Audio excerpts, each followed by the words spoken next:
कोकणातील हिरव्यागार डोंगर रांगांच्या कुशीत वसलेलं एक शांत साधं गाव. सकाळी पक्ष्यांच्या किलबिलाटानं आणि संध्याकाळी समुद्राच्या गार वाऱ्यानं इथलं जीवन नेहमीच संथ आणि सुंदर वाटायचं. पण या शांततेच्या पडद्यामागे कधीकधी अशा कथा लपलेल्या असतात ज्यांचा गंधही गावकरी बाहेर पोचू देत नाहीत. ही तशीच एक कथा, अंधार, वासना, विश्वासघात आणि खून यांच्या गुंतागुंतीची.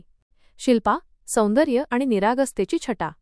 शिल्पा 22 वर्षांची, गावात खास ओळख असलेली मुलगी. गालांवर हलका गुलाबी रंग, मोठे तपकिरी डोळे आणि अबोल पण मोहक व्यक्तिमत्व. गावात कोणीही तिचा उल्लेख केला की शिल्पा तर अगदी देवदूत असं म्हणायचे. तिचं बालपणही खूप साधं. आई लवकर गेली, वडील शेतात काम करताना दिवसभर घराबाहेर. त्यामुळे शिल्पा लवकर मोठी झाली, जबाबदाऱ्या शिकली. पण तिचं स्वप्न होतं, जर माझं लग्न झालं आणि माझा नवरा माझ्यावर खूप प्रेम करेल तर. हीच स्वप्न घेऊन तिचं लग्न झालं राकेशसोबत.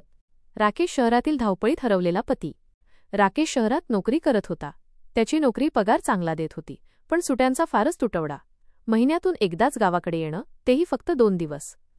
शिल्पाच्या दृष्टीने राकेश तिचं सर्वस्व होतं, पण राकेशला त्या 2 दिवसांमध्येच घरची कामं, गावातील मंडळींच्या भेटी आणि नोकरीची काळजी हे सगळं सांभाळावं लागे. म्हणून समोरासमोर प्रेम दाखवण्यासाठी ना वेळ ना उर्मी उरत असे. शिल्पा हळूहळू एकटी पडू लागली. वसंतराव, आदराच्या ओळखीमागे लपलेलं व्यक्तिमत्व. वसंतराव राकेशचे वडील. गावात त्यांचा मान, प्रतिष्ठा 50शी ओलांडली होती, पण शरीर बांधा अजूनही मजबूत. बोलण्यात दबदबा, पण शिल्पाशी मात्र नेहमी शांत स्वरात वागणं. सुरुवातीला तिला वाटलं, सासरे खूप चांगले आहेत, पण कोणाच्या मनात काय दडलं आहे हे कुणीच जाणत नाही. वादळी रात्रीची सुरुवात. त्या वर्षी पावसाळ्यात पाऊस जरा जोरातच कोसळत होता. विजांचे कडकडाट, वारा आणि घराभोवती ओली अंधारी रात्र. त्या दिवशी राकेश येणार होता. शिल्पा दिवसभर किती उत्सुक. तिने घर आवरून ठेवलं, स्वयंपाक केला, आपल्या नवऱ्याच्या आवडीची भाजीही केली.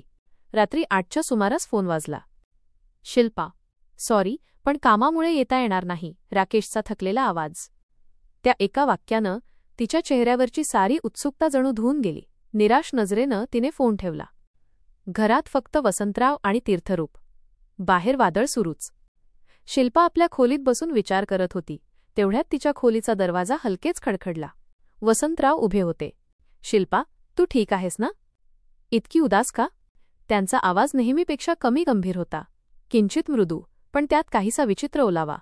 शिल्पा गोंधळली, पण तिने काही बोललं नाही. घाबरू नकोस, अशा वादळी रात्री एकटीला वाटत असेल म्हणून पाहायला आलो, ते म्हणाले.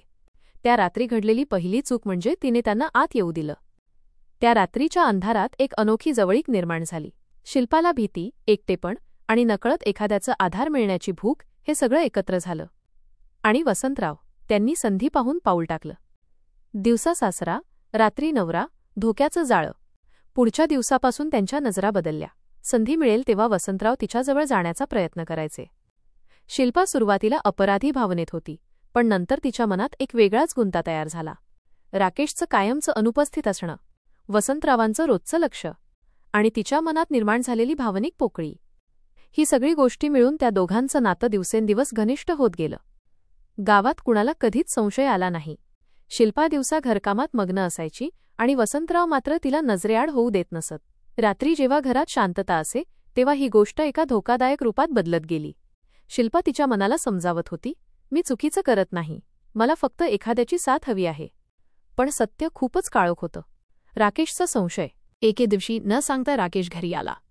संध्याकाळ होत आली होती. शिल्पा अंगणात कपडे वाळत घालायला गेली होती आणि वसंतराव कुठेतरी आत.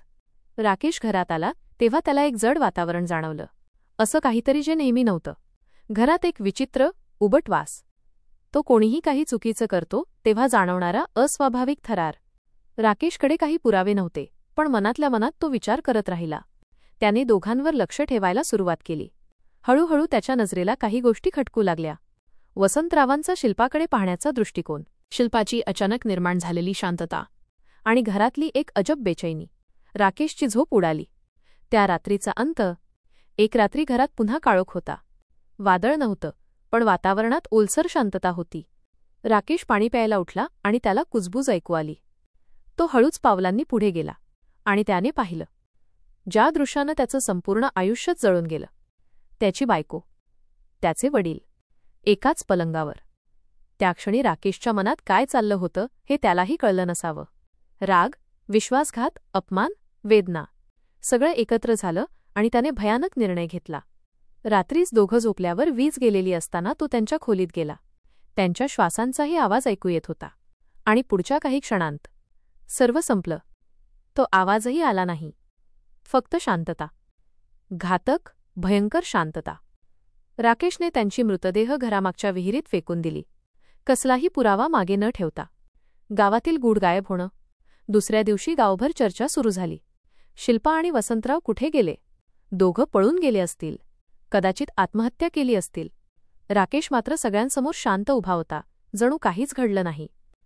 गाव त्याच्या चेहऱ्यावरचा भाव ओळखू शकला नाही. तो वेदनेनं तुटलेला होता की पापाच्या शांततेत हरवलेला, कोणालाच कधी समजलं नाही. नंतर पोलिसांनी तपास केल्यानंतर राकेश हाच गुन्हेगार असल्याचे साबित होते व तो आपला गुन्हा कबूलसुद्धा करतो. पण कथा इथंच थांबत नाही. कारण खरा प्रश्न आजही उरतो. त्या रात्री राकेशला दोष द्यावा का? की त्याच्या वडिलांच्या पापाला? की शिल्पाच्या एकटेपणाला? तुम्ही कमेंट करू नक्की सांगा आणि चॅनलला सबस्क्राईब करा.